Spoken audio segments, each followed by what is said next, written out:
We love to chat. So let's get started and let's begin with the official recording.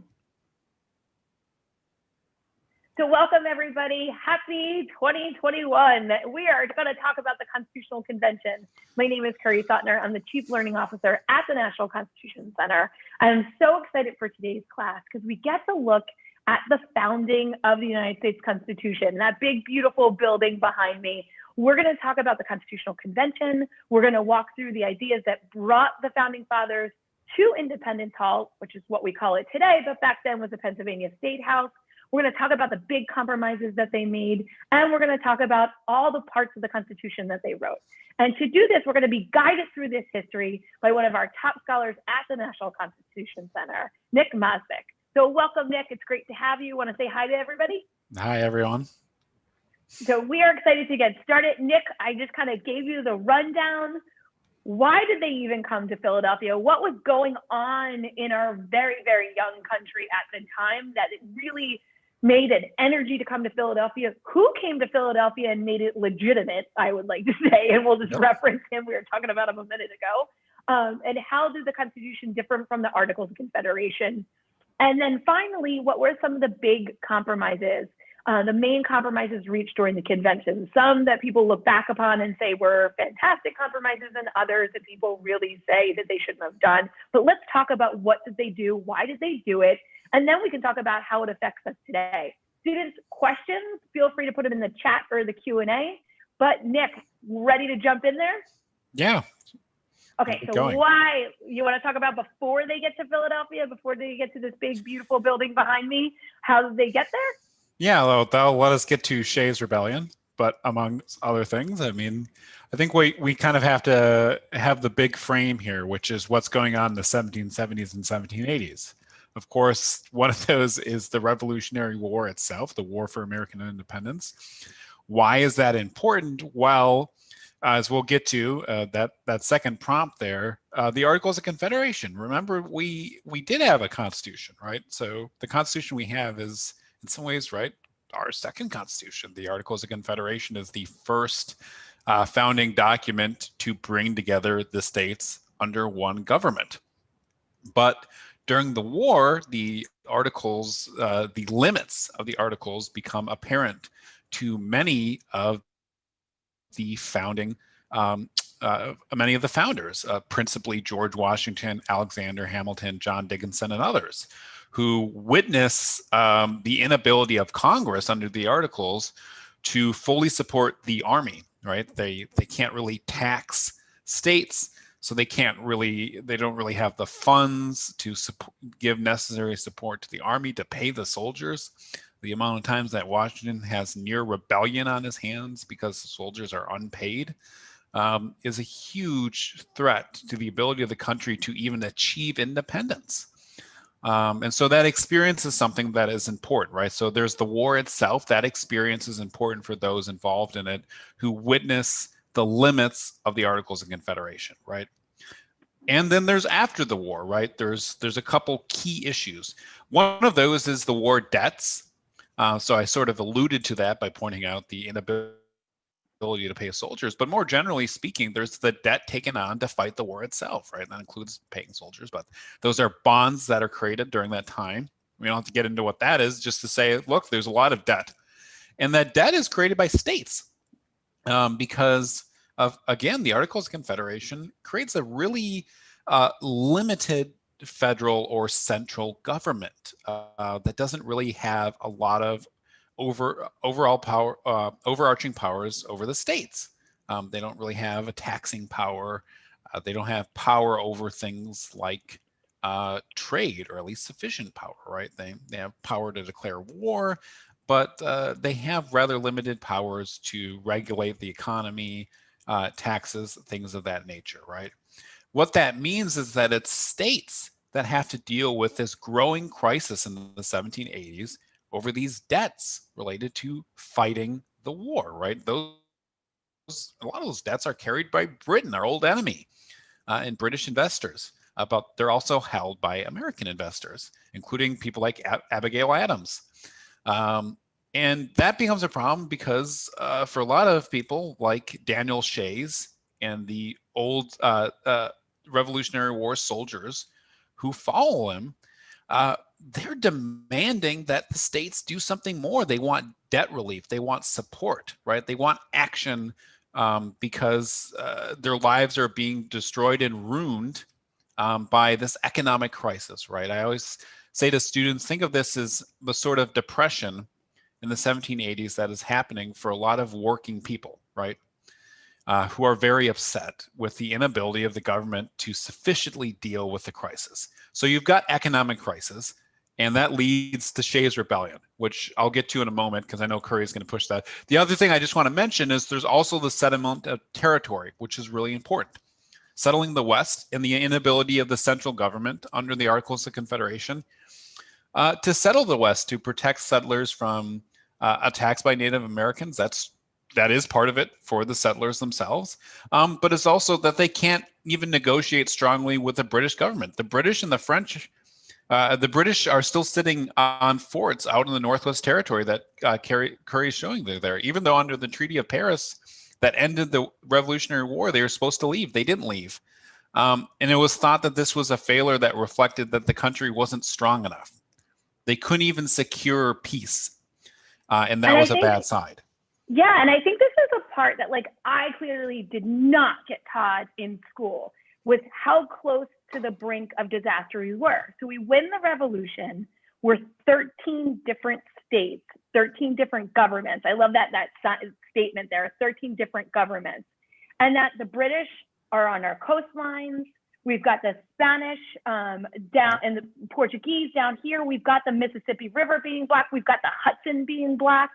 So what we don't understand is we have an economic crisis going on in our country, and people like Shay are getting their land taken from them because they can't pay taxes because they were never paid to fight the revolution. So we're imploding internally, and then all around our boundaries, all of the big powers that be are crushing back in on us. And France is in the beginning of their own revolution. So we never learn about the moment we almost lost it all. The Constitution comes out of that, but we don't realize how close to the brink of disaster we were. And that's why I think that's what I like about the Shay's Rebellion story, is that it's not just one moment. Shay's Rebellion is not just the one thing that happened. It's just a piece of all these things falling apart, because we are a young country. And if you're a bigwig like Britain, you're just going to be looking at us like, I'm going to give you 5 minutes, you're going to fall apart, and I'm going to come in and take all my land back. So what happens with Shay's Rebellion, and how does that kind of pole vault us into Philadelphia and the Constitutional Convention? Yeah, I think everything you said there is well taken. I mean, this is exactly it, right? It's a political and economic crisis, and I think we should think of it that way, because that way we understand why George Washington and Hamilton and others were so frightened, why they were reacting. What reads dramatically to us today.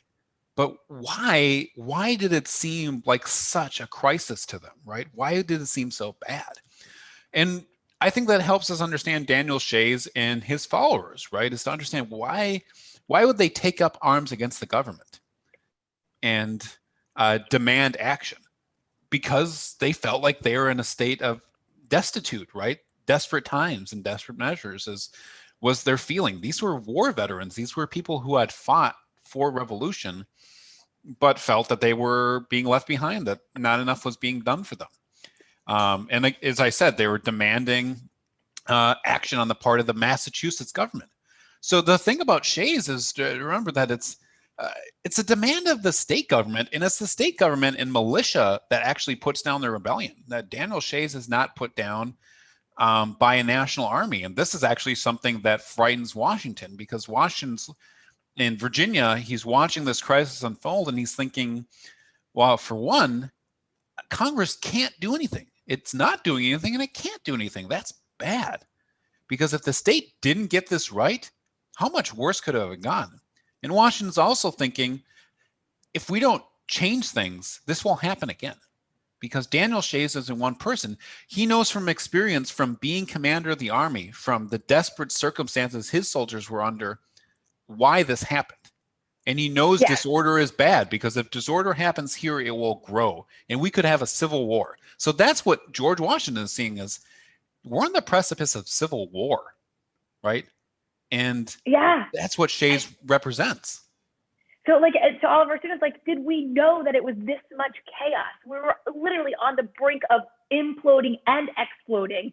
And then they come to Philadelphia, and and help us here, Nick, they come to Philadelphia from May to September. Yeah. The fact that George Washington comes, that's legitimizing it. That's making it an important meeting that other people will show up. Did he have reservation about coming? I mean, he was our military general, and he had just gotten back to Mount Vernon. How much does it matter that he came, and how much did he not want to come or want to come? Yeah, no, it's a good question. First, I'll note there is a convention before the Philadelphia Convention in Annapolis. They meet in September, so before the Shays Rebellion really breaks out as a revolt and is put down, they're meeting in Annapolis to discuss potentially reforming the Articles. And Madison is there, James Madison, Alexander Hamilton is there, other luminaries are there, and they decide to meet at Philadelphia in May. And it's Madison who really puts the pressure on Washington. Washington, at the end of 1783, resigned his commission in the army. And that was a really big deal because a lot of people thought, or even pressed him, well, you can take control of government. You can really change things, right? We need your leadership. But he resigned his commission and he went home. He gave up power, and that was a significant precedent. And so Washington had been back at Mount Vernon for years at this point. He was watching things, of course, but he was worried about how it would look, right? And what it would mean to do this. He wasn't sure. But Madison convinced him of the importance of this meeting and what it would mean if Washington was there. Because Washington's very presence ensured that both Northern and Southern delegates would show up, because this is the thing about the convention, right? Is we're talking about South Carolina and Georgia delegates coming who have a very different view of what they want the nation to look like than those who are coming from Massachusetts or Connecticut, for instance, right? And so you think about it that way, right? George Washington's that national figure. He's that hero.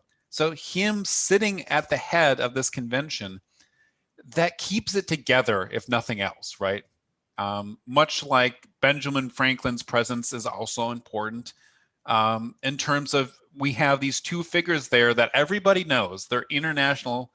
They have fame, right? They're famous people. Think of them. They're the celebrities of their time who are there because their presence in and of itself is important. So I think that's fascinating. I also think it's hysterical to think that Ben Franklin's known worldwide as the lightning tamer, and George Washington is known across America as our hero and our savior. One of my favorite things that I've learned recently, Kerry, is that the first monument to put up to George Washington was not in this country, but in Britain. And that tells you something about it, right? It's a reflection of this man's reputation, but also the worldly reputation. These are your two figures that everyone knows in Europe as well. It's not just here, right? So they're international figures. So showing up at the convention, that gives it an aura, right? A sense of legitimacy, I think as Kerry put it, right? That this is real. We're going to do this, right? And if they're not there, it looks like they would have questions about this, right? You think about it that way, because this is a secret meeting. No one knows when they show up. This is the other big thing, right? Is the public doesn't know they're meeting to write a new constitution. What they say they're doing is they're considering changes to the Articles of Confederation. Well, part of the problem with the Articles is that it's essentially impossible to amend them.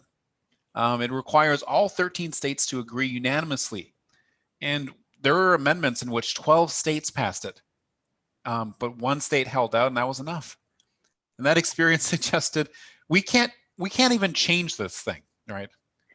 Yeah, I mean, come on. I can't get 13 people to agree on what kind of pizza we would order. Right. I can't even imagine how we're going to run our country. Let's all agree. Unanimous is not possible. So I always like to say, this one historian told me once, they take the Articles of Confederation and they chuck them out. Yes. And so they start immediately, writing, right? I mean, yeah, They show up, they have roll call, and they go, okay, so everyone agrees, right? Now that we're here and no one can hear us, we're just gonna get rid of these things, right? And they was like, yeah, we came here with plans. Talk about a revolution that had no bloodshed. They throw out the governing document and they start from scratch, but not really from scratch. They're coming from state constitutions. Yes. And this is something we talked about lightly, and Mateo brought it up.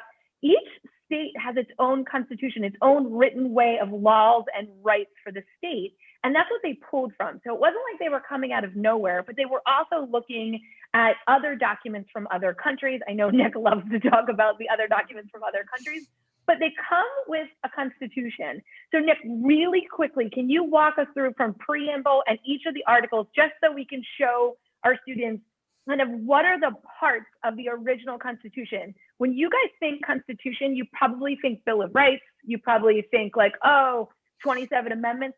There are the amendments of the Constitution. We're going to talk about the structural Constitution, which are written in the form of articles, a preamble and articles. So yes. Really quickly, Nick, start with the preamble and then let's fly through each article in the structural Constitution.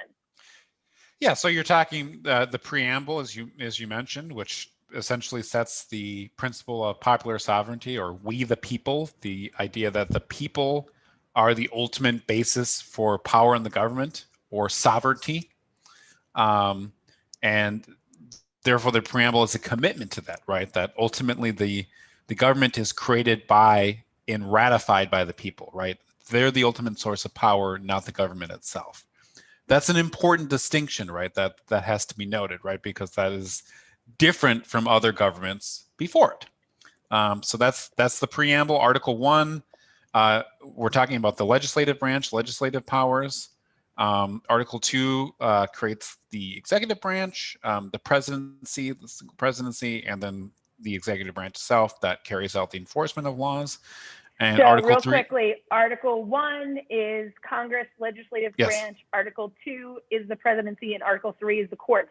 So your separation of powers, your 3 branches of government, 1, 2, 3, boom, boom, right. Boom. So yes, lays it out. I mean, it's like, I think about it like the best rules of a game board. Like, this is how we're going to play this game. It's called the United States. This is the different parts, and this is what jobs that they have. So really spelling out the rules of this game. But it doesn't just not 3 articles. There's a few more. So keep going. Yeah, so Article 3 is essentially lays out some of the rules between states, which includes, at least at the time, the Fugitive Slave Clause. It also includes what's known as the Privileges and Immunities Clause, which has to do with obligations of other states to the citizens of other states when they're within that territory. It has things like rendition, right? So in other words, those are concepts about the relationships between states. It also sets forth the standards for admitting new states, governing federal territories, which is actually rather important early in the country's history because there's a lot of federal territories. There will be a lot of new states. So that's an important power. It also has a clause called the Guarantee Clause, guaranteeing a Republican form of government. So that's also an important part of Article 4, that Republican form of government for states.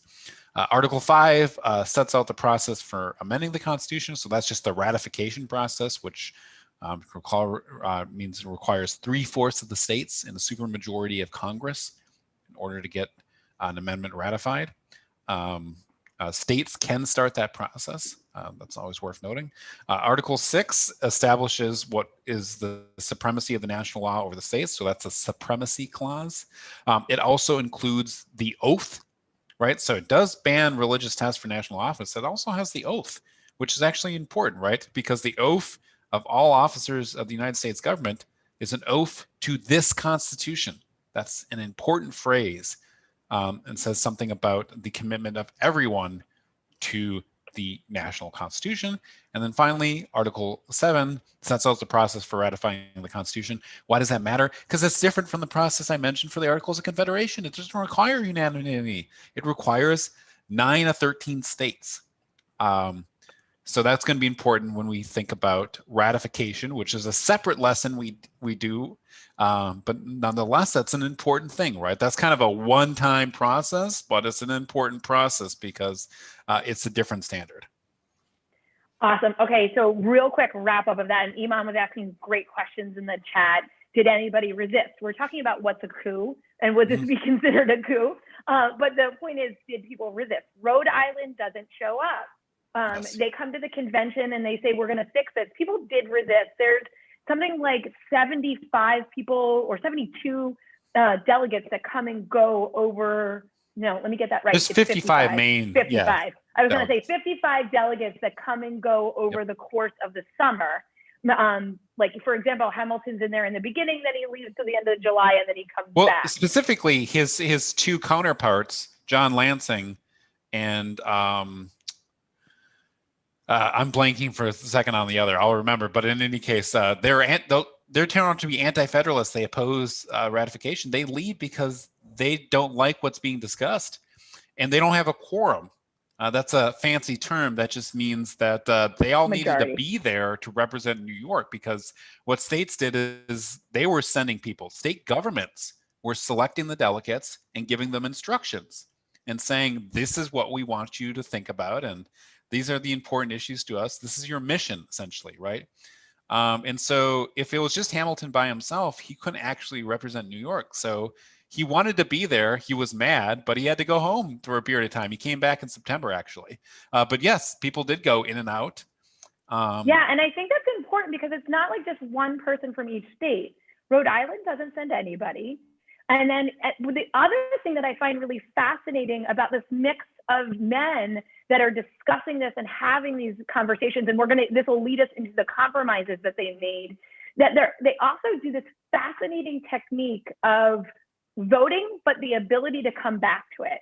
Yes. So, and when they look at how compromise works, they found that this was a really successful tool. So if they said, okay, we're going to let go of the Articles of Confederation and start from scratch.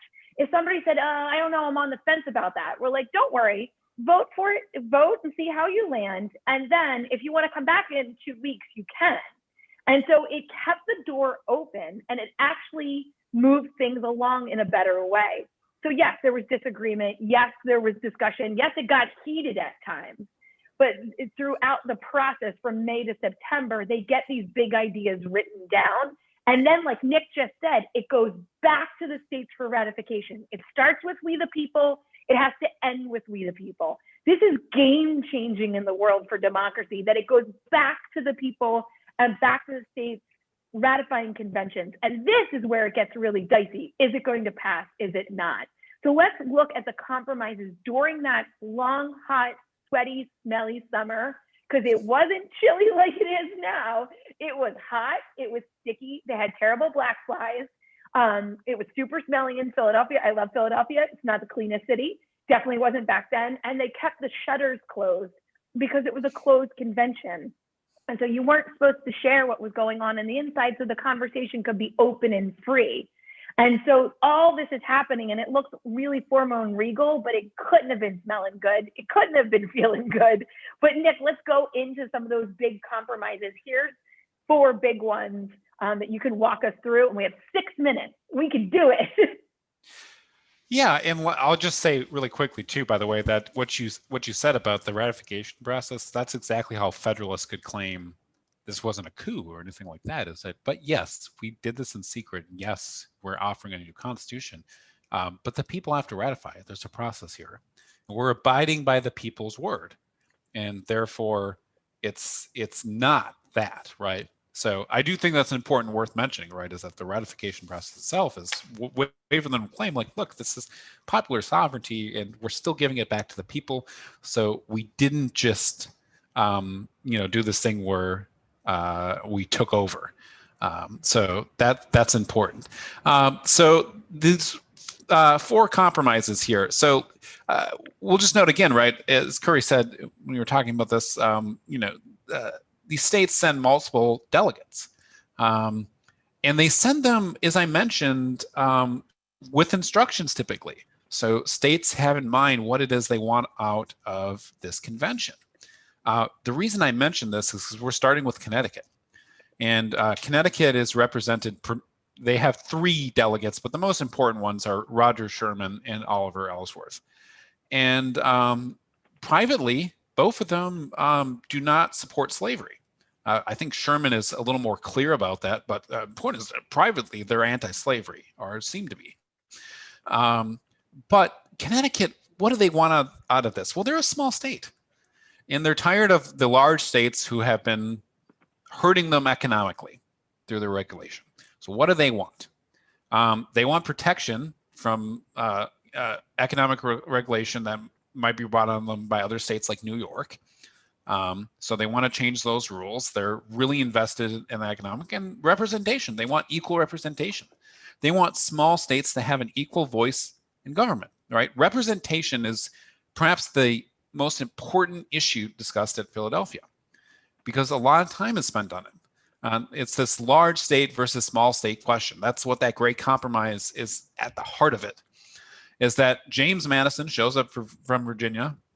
He's essentially spent years researching the question of building a government, building representative government, Republican government.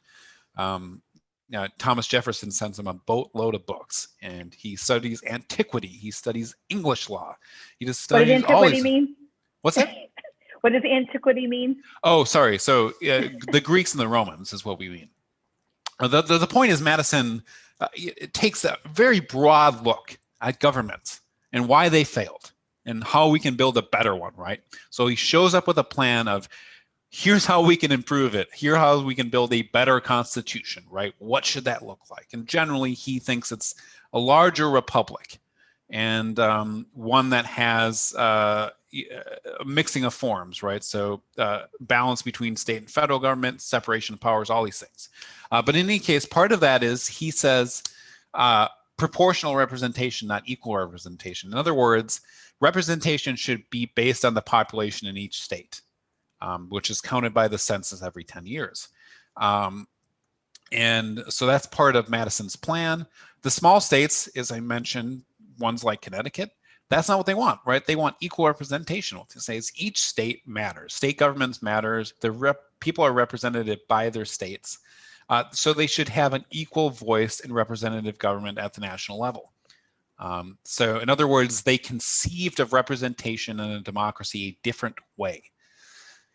Great Compromise was the one you're familiar with in terms of Article 1, because ultimately what that compromise, which was brokered by Roger Sherman and Oliver Ellsworth of Connecticut, was that the House of Representatives, there would be 2 houses in Congress. That's bicameralism.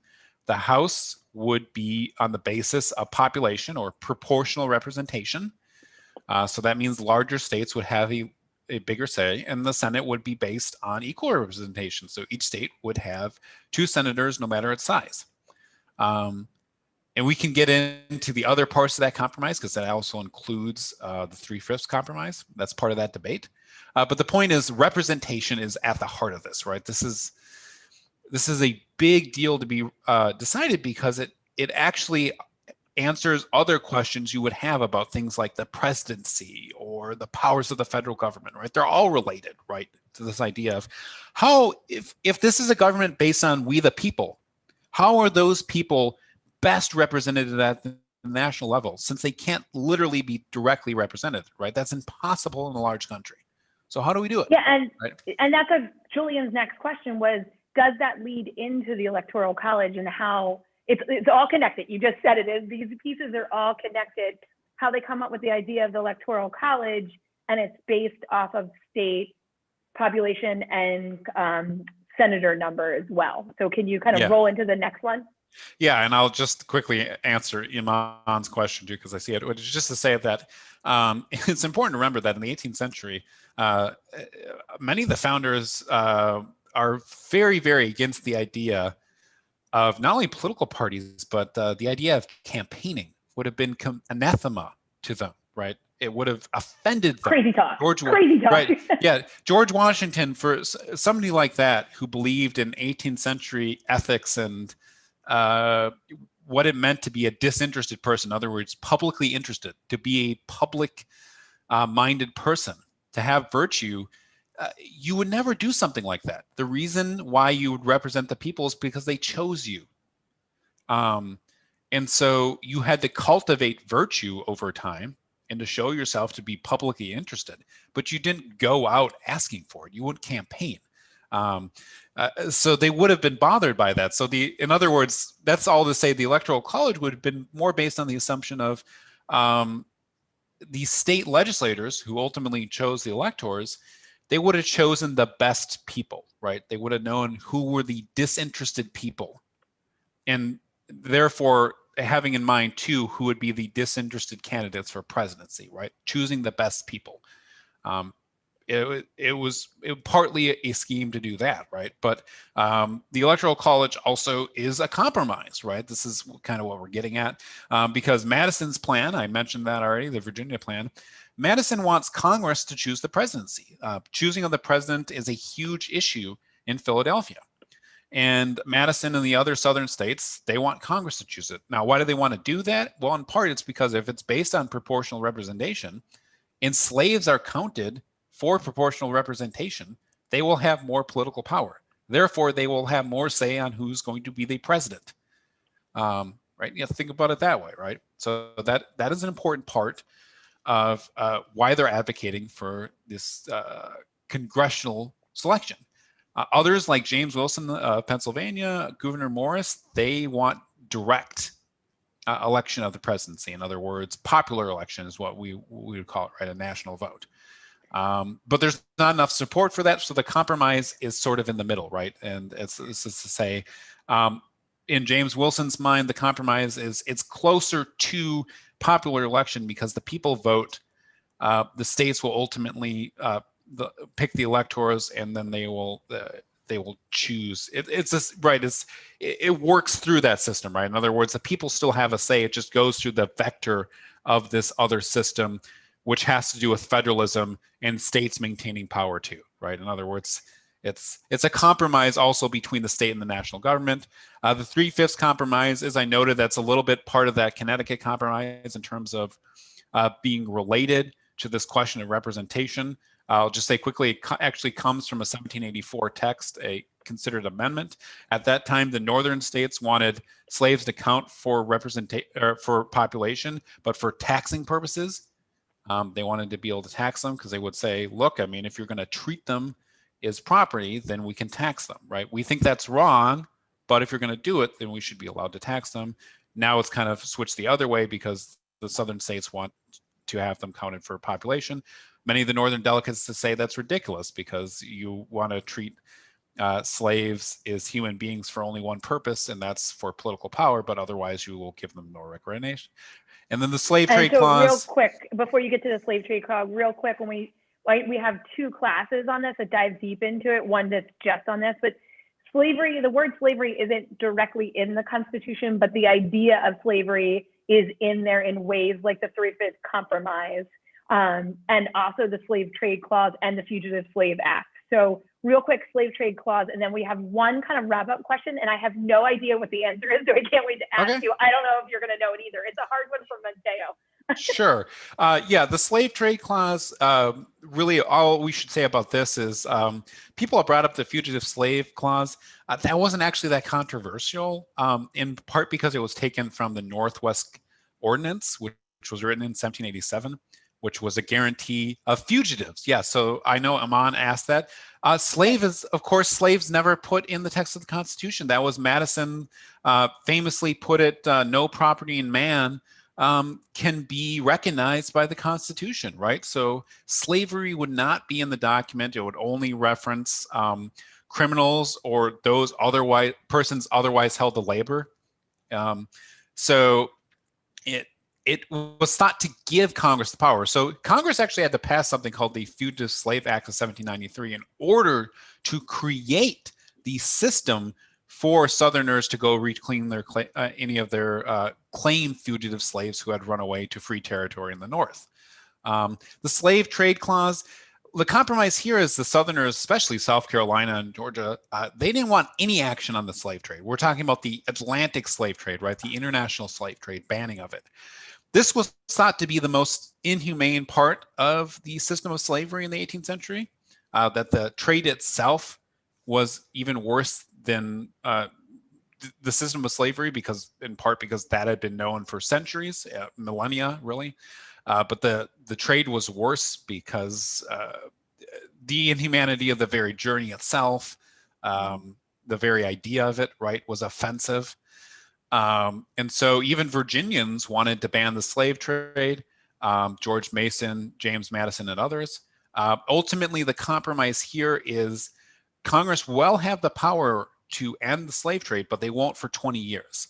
So as soon as they can, the day they can in 1808, January 1st, they do ban the Atlantic slave trade.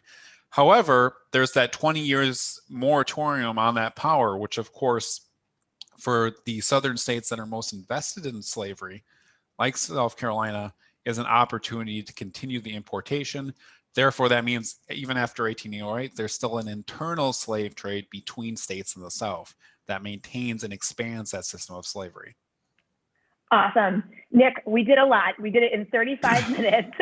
We went through why they came to Philadelphia, kind of what energy brought them there, how they quickly removed the Articles of Confederation, started writing that Constitution with Article 1 to Article 7, beginning with the We the People and the preamble of the Constitution, and the big debates that we can get into more each week. We'll go through the same kind of conversation and content on Wednesday. And Wednesday, we're going to do a sneak peek of Steiner's Hall, if we can get in there and show you some of the people that we've been talking about today. But here's the wrap-up question of the day. And I have Mateo's great question. Were there people that worked at the Constitutional Convention, were a part of it, were delegates, who didn't live to see the Constitution ratified and adopted? Were there? I don't think there were. I don't think anyone. So everybody made it? I mean, because it's ratified by June 24th, 1788. So you just remember that process is not that long. No one dies in the interim. I mean, I think the first signer of the Constitution to die is Benjamin Franklin in March 1790, I believe, is when he dies. Yeah, and one thing that you can kind of skew from that, like knowing most of them aren't old. That's actually exactly that's what I was going to say. A lot of them are in their 30s and 40s. So that's why they're not dead. These are not like there's no Patrick Henry here. There's no at the state ratifying convention there are, but even Patrick Henry lives a while. I know, but still, we're talking 1787. Yep. Your likelihood of survival. I mean, Ben Franklin is by far the oldest person there. George Washington does nearly die in his first year in the presidency. In fact, got it. That's its own little story, but Washington, yes, he has a very bad illness. I don't know if it was a case of smallpox. I think that it possibly is that in 1789 or 1790, but he nearly died in his first year as president. But those are the two oldest members of the convention. But if you're thinking about it, Hamilton is 32, Madison is 36. Gouverneur Morris, he's 32. This is a younger group. Are not that old. We think of Roger Sherman's older. Yeah, we think of them now, but like we think of them now as these bigwigs. But back then, this is the young group. This is is like what I refer to as the number two, not the number one. Like the number ones don't come to the convention other than Washington, Sherman. I'll give Sherman and a few of them. Mason, Madison's like he's just an up and coming. So that's why I loved your question, Mateo, so much. It's a great question, but this is a younger group, much younger than we would expect. So thank you so much for class. Nick and I will be here if you have any questions afterwards.